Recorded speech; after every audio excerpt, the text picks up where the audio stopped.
अपनी बेटी शीना बोरा की हत्या की आरोपी पूर्व मीडिया एग्जीक्यूटिव इंद्राणी मुखर्जी 2015 से ही जेल में सजा काट रही हैं। अब उन्होंने जेल से ही लेटर लिख सबको हैरान कर डाला। इतना ही नहीं, उन्होंने पूरी न्यायिक प्रक्रिया और पुलिस पर सवालिया निशान खड़ा कर दिया है। आखिर जिस बेटी की हत्या की सजा वो काट रही हैं, वो अचानक जिंदा कैसे हो गई?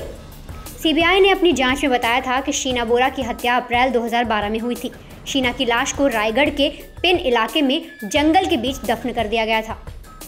यूं तो ये मामला महज एक राज ही बनकर रह जाता, लेकिन 23 मई 2012 को वहां के लोकल लोगों को जंगल के बीच दफनाई गई लाश का पता चलता है और फिर इस घटना की जानकारी पुलिस को दी गई।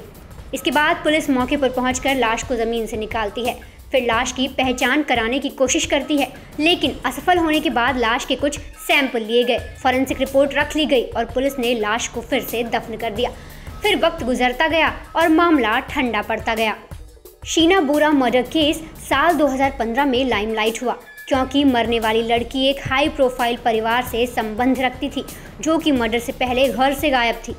रायगढ़ के जंगल में मिले लाश के कंकाल शीना बोरा के ही थे। इसकी कंफर्मेशन एम्स की फॉरेंसिक रिपोर्ट ने की। ये रिपोर्ट सीबीआई को सौंप दी गई थी। इस रिपोर्ट को बनाने से पहले 3 तरीके से जंगल में मिली लाश की जांच की गई थी, जिसके बाद रिपोर्ट सौंपी गई। विशेषज्ञों ने हड्डी, खोपड़ी का डीएनए सैंपल लिया था। साथ ही मौकाए वारदात पर मौजूद सबूतों की जांच की गई थी।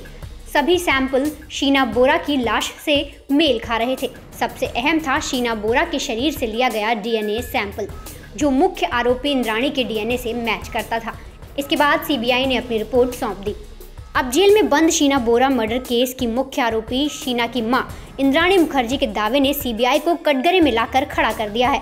अब सबसे बड़ा सवाल उठता है कि अगर इंद्राणी मुखर्जी के दावे में थोड़ी भी सच्चाई है, तो फिर जिस लड़की की लाश रायगढ़ से मिली थी वो कौन थी? उसकी हत्या किसने की?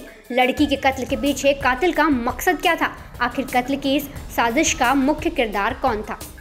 अगर इंद्राणी की बात सच मान ली जाए तो सबसे बड़ा सवाल उठता है कि आखिर महाराष्ट्र के रायगढ़ के जंगल से मिले कंकाल शीना के नहीं थे तो वो किसके थे? ऐसे में तमाम सवाल जिनके जवाब सीबीआई को फिर से तलाशने होंगे और अपनी सफाई पेश करनी होगी।